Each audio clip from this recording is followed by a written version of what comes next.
नमस्कार, आप देख रहे हैं मेवाड़ न्यूज राजस्थान। मैं हूं कमलेश शर्मा। आइए डालते हैं इस वक्त की प्रमुख बड़ी खबरों पर नजर। शाहपुरा में चोरों के हौसले हुए बुलंद। एक ही दिन में दो जगह दिन दहाड़े चोरी की वारदात से मचा हड़कंप।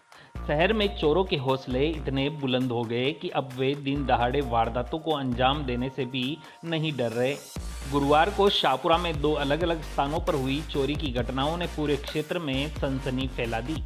पहली वारदात असावा कॉलोनी स्थित नगर पालिका कर्मचारी गीसूलाल के घर पर हुई। जानकारी के अनुसार गीसूलाल अपने परिवार के साथ बाजार गया हुआ था। इस दौरान अज्ञात चोरों ने सोने घर का ताला तोड़कर अंदर घुस गए और लगभग 5 तोला सोने के आभूषण, 250 ग्राम चांदी के जेवर और करीब 90,000 रुपये नगद लेकर फरार हो गए। घर लौटने पर अलमारी टूटी मिली तो सारा सामान बिखरा पड़ा था। पीड़ित ने तुरंत पुलिस को सूचना दी, जिसके बाद पुलिस ने मौके पर पहुंचकर जांच शुरू कर दी।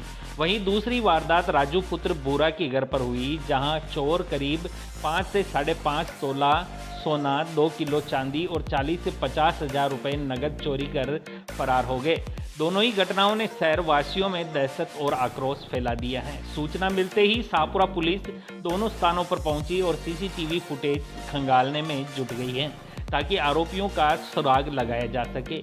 वहीं एक ही दिन में दो जगह हुई चोरी की वारदातों से लोगों में असुरक्षा का माहौल व्याप्त है। स्थानीय लोगों ने पुलिस से गश्त बढ़ाने और जल्द से जल्द आरोपियों की गिरफ्तारी की मांग की है।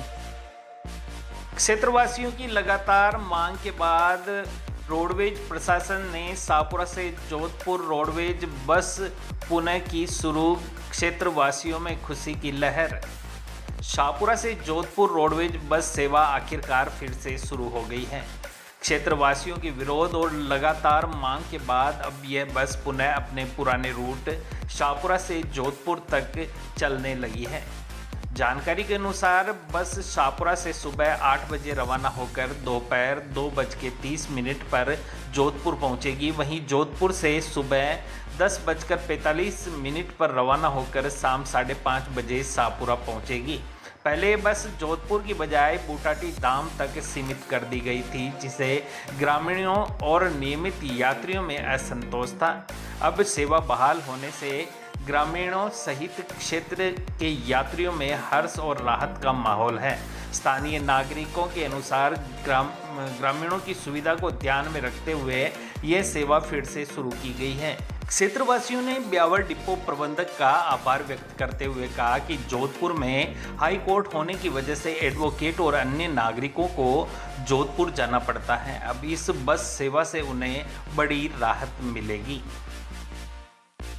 डोहरिया ग्राम पंचायत में ग्रामीण सेवा शिविर हुआ आयोजित। वर्षों पुरानी भूमि विवाद का मौके पर ही हुआ समाधान। आज ग्राम पंचायत डोहरिया में ग्रामीण सेवा शिविर का आयोजन किया गया। शिविर का आयोजन उपखंड अधिकारी फूलिया कला ओम प्रकाश के दिशा निर्देशन में किया गया। इस दौरान तहसीलदार रामदेव धाकड़, कनिष्ठ अभियंता पंचायत समिति रायचंद रेगर एवं ग्राम पंचायत डोहरिया के प्रशासक सत्य प्रकाश बेरवा उपस्थित रहे। शिविर में 15 विभागों द्वारा आमजन की समस्याओं का निस्तारण करते हुए मौके पर ही राहत प्रदान की गई। इसी क्रम में ग्राम उम्मेदपुरा निवासी गीसालाल पुत्र छोटूलाल एवं श्री किशन पुत्र देवकरण जाति बेरवा ने अपनी सह खातेदारी भूमि खसरा संख्या 166 और पांचूलाल पुत्र श्रवणलाल एवं श्री किशन पुत्र देवकरण ने भूमि खसरा संख्या 167 के खाता विभाजन हेतु आवेदन प्रस्तुत किया। उपखंड अधिकारी ओम प्रकाश ने तत्काल तहसीलदार फूलिया कला रामदेव धाकड़ को नियमानुसार कार्रवाई करने के निर्देश दिए। निर्देशानुसार राजस्व टीम ने तत्परता से प्रार्थियों की समस्या को संज्ञान में लिया और आपसी सहमति से विभाजन प्रस्ताव तैयार कर मौके पर ही तहसीलदार के समक्ष प्रस्तुत किया। तहसीलदार श्री धाकड़ ने दोनों पक्षों की सहमति के आधार पर खाता विभाजन के आदेश जारी किए। इस निर्णय से वर्षों पुरानी भूमि विवाद का समाधान हो गया। सहमति से विभाजन होने पर प्रार्थियों ने प्रसन्नता व्यक्त की और राज्य सरकार व प्रशासन का आभार जताया है। ग्रामीण सेवा शिविर के माध्यम से अनुसूचित जाति के ग्रामीण कृषकों को उनके अधिकार दिलाने का सफल प्रयास किया गया, जिससे यह शिविर आम जनता के लिए वरदान साबित हुआ है।